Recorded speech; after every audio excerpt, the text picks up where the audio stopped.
ini yang sudah terstruktur sekian tahun diberikan materi kewirausahaan. Nah, ini satu hal yang sangat positif, tidak hanya bicara nilai. Di KWU, kami tim dosen menginginkan bicaranya bukan mencari nilai saja dia dalam nanti UTS maupun UAS. UTS itu contohnya nilai akan diambil dari tugas-tugas. Tugas-tugasnya sederhana, tugas-tugasnya KWU itu inginnya saya dari bisnisnya. Jadi kalau ingin mengikuti mata kuliah KWU, kewirausahaan, itu kalau mahasiswa tidak terlibat langsung dalam bisnis yang dilakukan oleh mahasiswa maupun nanti bikin kelompok antar saudara, maka saudara akan kurang memahami tentang kewirausahaan itu sendiri. Artinya teoritikalnya saja nanti.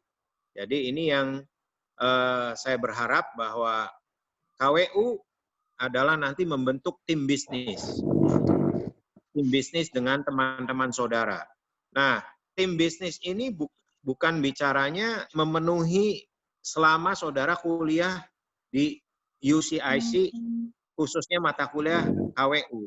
Tidak, kalau bisnisnya itu bisa jalan sampai saudara lulus dan bisa terus di-maintain bisnisnya, itu alangkah lebih bagus. Seperti itu. Nah, itu yang disebut tujuan KWU itu adalah, tujuan kuliah KWU adalah membentuk mahasiswa untuk berani terjun dalam bisnis, masuk di dalam bisnis sebagai pebisnis, baik perorangan maupun kelompok. Hanya kita orientasi kelompok terlebih dahulu, supaya saudara mengerti resikonya itu akhirnya berbagi dengan kelompoknya. Nah, itu yang tujuan dari KWU. Nah, wirausaha 4.0, saya akan bicara mengenai motivasi, mengenai sukses dulu. Sukses itu adalah perpaduan antara ability, itu slide-nya bisa ditampilin nggak, Pak? Bisa, sebentar, Pak. Saya nggak pakai laptop karena internetnya problem. Oh iya. Jadi materi ada di laptop. Iya.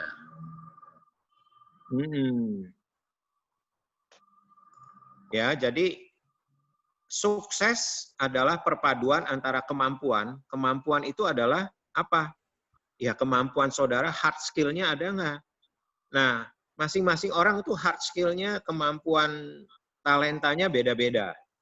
Ada yang jago coding, tetapi orang yang jago coding, programmer, itu belum tentu bisa mengemas bagaimana untuk bisa menjual sesuatu menjadi bisnis. Sehingga perlu rekan kerja. Nah, ada teman yang jago di networking, di pertemanan, di mengenai misalnya, oh ini saya bisa mengenalkan, bisa memasarkan. Nah, itu bergabunglah menjadi satu. Jadi kemampuan, sukses adalah kemampuan. Next slide. Sukses adalah kemampuan, perpaduan antara kemampuan, upaya atau daya juang, dan kreativitas, sikap dan kreativitas. Jadi itu perkalian. Ya, jadi ability itu kemampuan. Kemampuan ini penting. Nah, kemampuan ini setiap orang berbeda-beda. Setiap orang berbeda-beda. Nah, sebab itu diperlukan kelompok supaya kemampuannya itu antara satu teman dengan yang lain, antara satu mahasiswa dengan yang lainnya, itu berpadu menjadi satu kekuatan untuk bisa membangun sebuah bisnis. Itu adalah ability. Tapi ability saja tidak cukup jika tanpa daya juang, tanpa usaha atau upaya. Dan tidak cukup dua komponen, perlu adanya attitude. Attitude itu sikap. Sikapnya bagaimana? Ketegasannya bagaimana? Nah, ini nanti ada yang disebut karakter entrepreneur. Itu apa sih? Salah satunya ada di sikap dan kreativitas. Kreativitas ini 4.0. Ya, zaman dulu kreativitas nggak terlalu penting. Yang penting adalah kemampuan, daya upaya, dan sikap keberanian, ketegasan, itu contoh sikap. Kreativitas tidak perlu dimasukkan. Tetapi untuk zaman sekarang, kekinian, kreativitas itu sangat diperlukan. Next, Pak. Ini perkalian. Coba kalau kita lihat satu samplingnya, ya. Suksesnya bagaimana sih? Result of life. Kalau ability-nya 9, hebat. Kalau kita kasih indeks masing-masing variabel itu adalah dari 0 sampai 9. Rendah 0, tertinggi 9. Paham ya? Kalau misalnya ada seorang siapa yang ikut di online ini, ability-nya tuh hebat, kemampuan hard skill-nya, bikin coding atau bikin desain, atau accounting-nya jago, 9. Saya taruh 9. Upayanya hebat, rajin, 9. Sikapnya bagus, 9.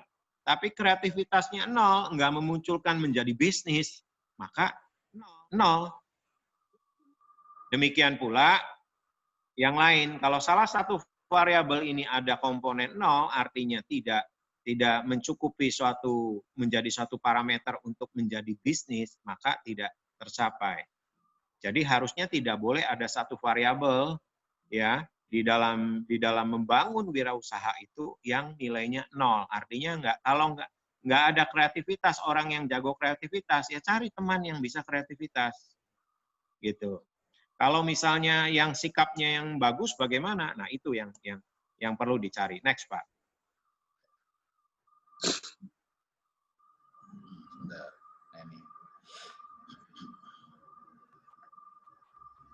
Sebelumnya, Pak, lewat. Nah, sebelumnya ini, terus ini. Yang slide kelima, Pak.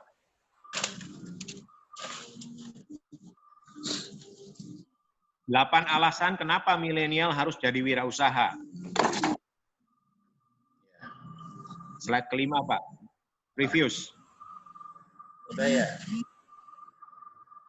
Ya, 8 alasan kenapa milenial harus jadi wirausaha. Saudara mahasiswa-mahasiswi CIC, ya, kalau soal nanti profesi saudara bekerja, itu adalah urusan nanti pada saat saudara lulus memakai ijazah untuk melamar pekerjaan. Tetapi menjadi wirausaha itu tidak harus menunggu sampai munculnya ijazah. Kalau saat sekarang saudara sudah mulai punya ide, lebih menseriuskan lagi, mencarilah ide, kemudian berkelompoklah membangun sebuah bisnis, mulai soal salah, soal nanti istilahnya kepala terbentur pada waktu prosesnya tidak masalah. Itulah yang disebut proses learning menjadi seorang pebisnis. Ya, jadi apa 8 alasannya? Ya, saudara nanti itu dibaca semuanya, ya. Ini secara teori, ya. Terus lanjut, Pak. Pilihan berkarir, kalau orang bekerja sebagai karyawan, itu ya boleh bekerja, nanti kalau saudara milih seperti itu. Ya, tapi sekali waktu kalau saudara ingin berwirausaha, jangan terlambat. Justru pada saat mahasiswa di mata kuliah KWU dari KWU 1 ini, saya ingin dari awal saudara mulai memikirkan ada ide apa. Nah, kemudian mulai mencari teman siapa yang bisa untuk dijadikan kelompok tim bisnisnya. Nanti ada tahapan tim pemasaran, tim bisnis. Tim pemasaran adalah nanti terjun langsung, praktek langsung bagaimana memasarkan produk. Contohnya yang nanti ada anak-anak berkebutuhan khusus di bawah Yayasan Harapanku. Mereka itu ada anak-anak Down syndrome, autism, mereka bikin souvenir.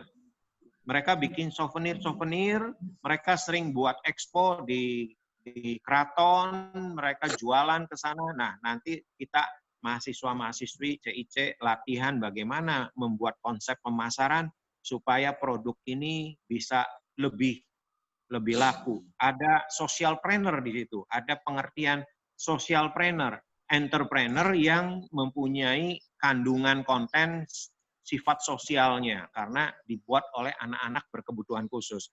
It's very interesting, itu sangat menarik. Nah, bagaimana belajar membuat tim pemasaran? Kemudian ada lagi yang lain boleh diajukan. itu produk apa yang mau dipasarkan. Silakan. Nah, nanti berbasis itu nanti profesional. Kita coba bikin skema. Kalau jualan sekian, laku sekian, bagaimana? Apakah ada struktur fee-nya, struktur komisinya. Nah, biar semuanya berjalan baik. Jadi pilihan berkarir yang di slide yang saya sampaikan, itu kalau karyawan jelas. Intrapreneur, karyawan mempunyai jiwa kewirausahaan. Ini dua kaki nih. Ya, jadi nggak mau melepas sebagai karyawan, tetapi dia juga bisa jalanin. Zaman sekarang mungkin saja, tetapi tidak boleh dalam satu line bisnis di perusahaannya. Nah, itu melanggar kode etik. Ya, jadi kalau saudara misalnya bekerja di tempat kursus matematika, ya, kemudian saudara bekerja sebagai karyawan, sebagai guru, tutor, tapi diam-diam saudara mengajar les matematik. Nah, ini nggak baik. Itu kode etiknya kurang tepat. Contoh seperti itu. Kemudian entrepreneur yang tadi saya bilang, ya benar-benar tidak perlu nunggu ijazah, tidak perlu menunggu Anda selesai S1 atau D3, saudara bisa start anytime, bahkan lebih bagus sekarang pada waktu KWU, saudara bisa start, belajar KWU itu akan sangat baik. Kemudian socialpreneur yang saya cerita, tadi ada berkaitan dengan kegiatan sosialnya. Itu sangat bagus sekali, ecopreneur. Ya, itu kalau misalnya saudara punya ide bagaimana supaya sampah-sampah ini bisa diolah supaya menjadi pupuk. Nah, itu yang disebut ecopreneur. Wira swasta, wira usaha yang berkaitan dengan produksinya ikut berkontribusi tentang green, lingkungan. Seperti itu. Teknopreneur berkaitan dengan IT. Dan sekarang ini kaitannya semua teknopreneur. Contoh yang socialpreneur. Produk souvenir anak-anak berkebutuhan khusus, ya dipasarkannya kalau bisa dengan teknopreneur. Apa? Di sosmed, bikin bisa nggak tentang apps-nya. Itu yang dimaksud seperti itu. Jadi itu yang disebut mengenai wirausaha zaman now. Ya, itulah sebagai pengantar hari ini yang saya ingin mengenai entrepreneurship. Kemudian yang kedua, secara cepat, bagaimana karakteristik dari entrepreneurship? Slide-nya bisa, Pak?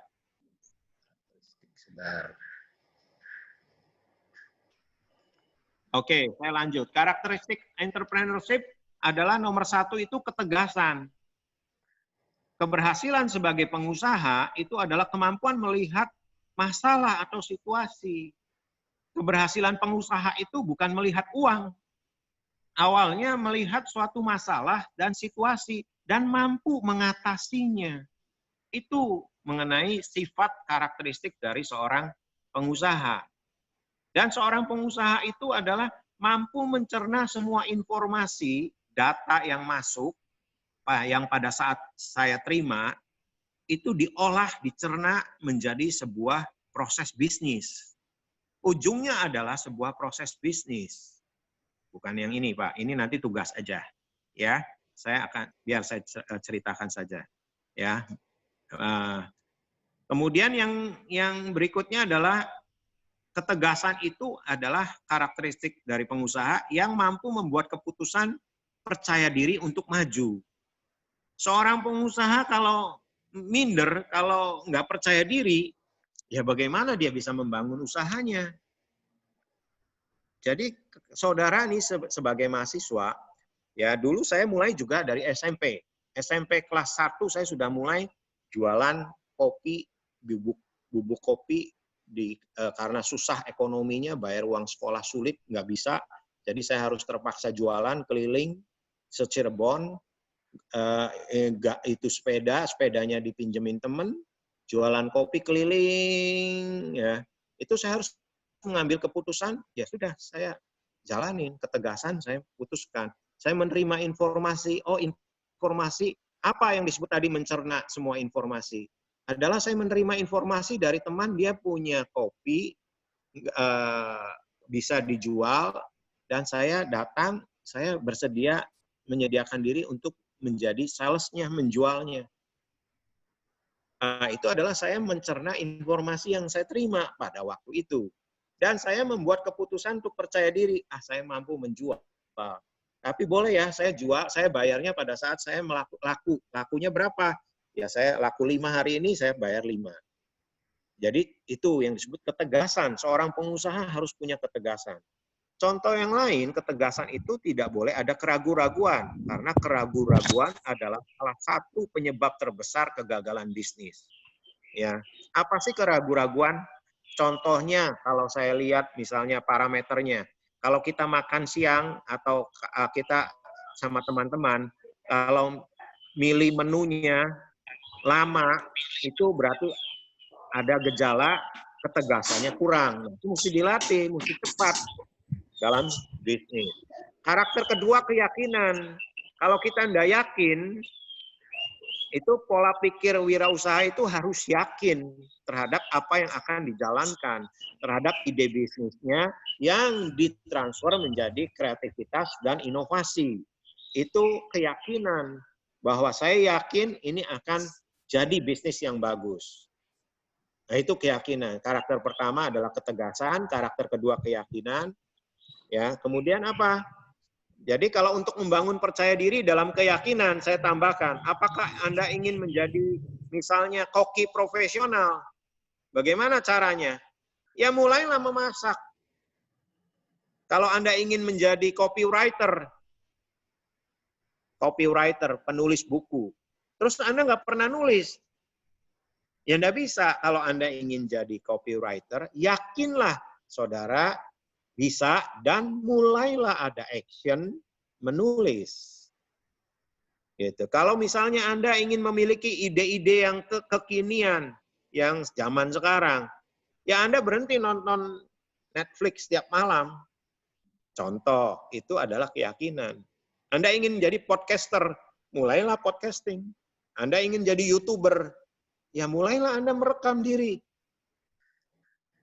Membuat video. Kemudian munculkan ide, apa yang saya mesti ngomong dalam video itu.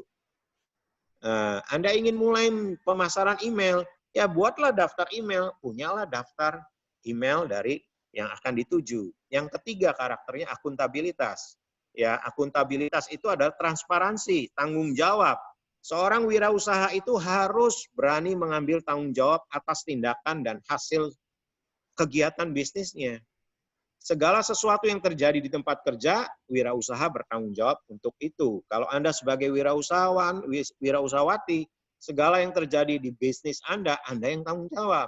Segala sesuatu yang terjadi, berhasil atau gagal adalah tanggung jawab dari pebisnis. Ya, tidak ada yang peduli Anda itu, misal seperti kita pebisnis, tidak ada yang peduli. Waktunya mau kurang, uangnya mau kurang, dukungan eksternalnya kurang. Ya, nggak ada kecuali kita sendiri. Sebab itu kita harus benar-benar merasa bertanggung jawab, akuntabilitasnya. Ya, jadi nggak usah khawatir. Memang itulah memang fenomena tanggung jawab sebagai seorang entrepreneur. Berhenti melewati tanggung jawab dan menyalahkan orang lain. Pertanggungjawabkan diri Anda bahkan ketika Anda tidak dapat disalahkan dan mengambil tindakan untuk memperbaiki masalah tersebut. Pola pikir kewirausahaan mengharuskan Anda mengambil kendali penuh. Jadi kalau Anda wirausaha, ya kita ini harus mengambil kendali penuh dan meminta pertanggungjawaban kita atas hasil kita, baik atau buruk, nggak masalah. Kalau hasilnya pas lagi kurang bagus, kita evaluasi buat next-nya supaya kita ini bisnis kita lebih bagus lagi bagaimana. Wah, kita salah nih pemasarannya. Harusnya kita jangan segmented berdasarkan geografi. Kita masarkannya ini hanya di Perumnas saja, salah. Beranggapannya jumlah penduduknya di sana banyak. Oh, ternyata salah. Kita harus rubah lagi. Jadi seperti itu. Nah, sekarang yang sedang working from home, study at home, bagaimana? Berarti pemasarannya online, tidak bisa tatap muka. Rubah metodenya. Berarti kekinian sosmed, tools-nya, apps, web, itu yang menjadi sarana. Nah, ini yang harus menjadi tanggung jawab semuanya. Yang keempat, ketahanan. Sebagai seorang wirausaha wirausaha, maka perlu belajar berurusan dengan membuat kesalahan dan gagal. Kalau namanya entrepreneur, jangan takut salah, jangan takut gagal. Pengalaman saya gagal beberapa kali. Ngalami rugi dalam bisnis, ya beberapa kali. Ya, jadi enggak usah takut, enggak apa-apa. Nah, itu yang disebut ketahanan. Daya tahannya gimana? Satu-satunya orang yang tidak melakukan kesalahan adalah mereka yang tidak melakukan apa-apa. Kalau Anda takut salah, Anda lebih baik tidak melakukan apa-apa. Tapi apakah itu bagus dan tepat? Tidak tepat. Karena do something better daripada do nothing. Mengerjakan sesuatu lebih baik daripada kita do nothing, nggak ngerjain apa-apa. Saya ulangi, di alinea paling bawah di slide nomor 7. Satu-satunya orang yang tidak melakukan kesalahan adalah mereka yang tidak melakukan apa-apa. Tidak melakukan apa-apa itu nggak dapat apa-apa. Bisnis nggak berani, bikin kelompok nggak berani, hidup sekali. Just try, just do it. Bikin kelompok, munculkan ide, udah yuk bikin. Soal nanti gagal di prosesnya, nggak apa-apa, kita belajar.